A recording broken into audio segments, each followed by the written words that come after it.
네, 윤석열 대통령의 탄핵 소추안이 가결된 가운데 경찰의 비상계엄 사태 수사에도 탄력이 붙을 것으로 보입니다.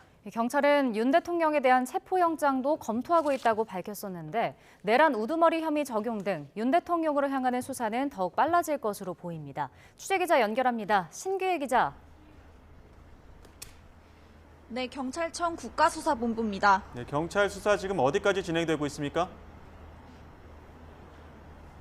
네, 경찰은 지난 11일 조지호 경찰청장과 서울경찰청 김봉식 청장의 신병을 확보한 뒤로 압수물 분석에 주력하고 있습니다. 김용현 전 국방부 장관의 비화폰과 관련 서버, 조지호 경찰청장의 비화폰 등이 그 대상인데요. 경찰은 조 청장 비화폰 서버의 위치도 계속 확인하고 있습니다. 앞서 조 청장은 경찰 수사 과정에서 김 전 장관이 윤 대통령의 휴대전화로 비상계엄 선포를 예고하는 전화를 했고 계엄 선포 후에는 윤 대통령이 6번이나 전화를 걸어 국회의원들을 체포하라고 지시했다고 진술한 것으로 알려졌습니다. 이 과정에서 각각의 비화폰이 사용된 만큼 경찰은 전화 사용 기록이 계엄 선포의 사전 모의 과정과 진행 과정을 규명할 주요 증거라고 보고 있습니다.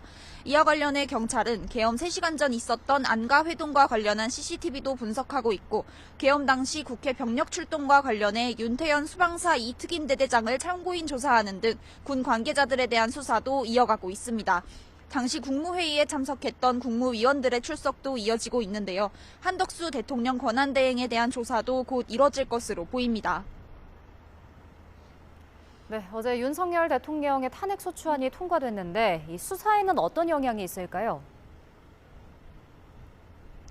네, 윤 대통령 탄핵소추안이 가결되면서 경찰 수사에도 탄력이 붙을 것으로 보입니다. 앞서 경찰은 윤 대통령에 대한 체포영장을 검토하고 있다고 밝혔는데요. 윤 대통령에 대한 강제 수사 가능성이 갈수록 커지는 상황입니다. 경찰은 용산 대통령실 추가 압수수색과 관저 압수수색도 시도할 것으로 보입니다. 윤 대통령에 대한 구체적인 혐의 적용도 곧 이뤄질 것으로 보입니다. 앞서 구속된 조 청장에게 적용된 혐의는 내란죄 2호 내란 중요 임무 종사자인데요.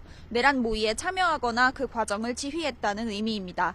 윤 대통령에게 적용될 것으로 보이는 혐의는 내란죄 1호 내란 지휘 우두머리 이른바 수계 혐의입니다. 경찰은 윤 대통령이 현재 피의자 신분이지만 구체적인 혐의 적용은 추가 수사가 필요하다는 입장이어서 그 시점이 언제로 이뤄질지 관심이 쏠리고 있습니다. 지금까지 경찰청 국가수사본부에서 YTN 신기혜입니다.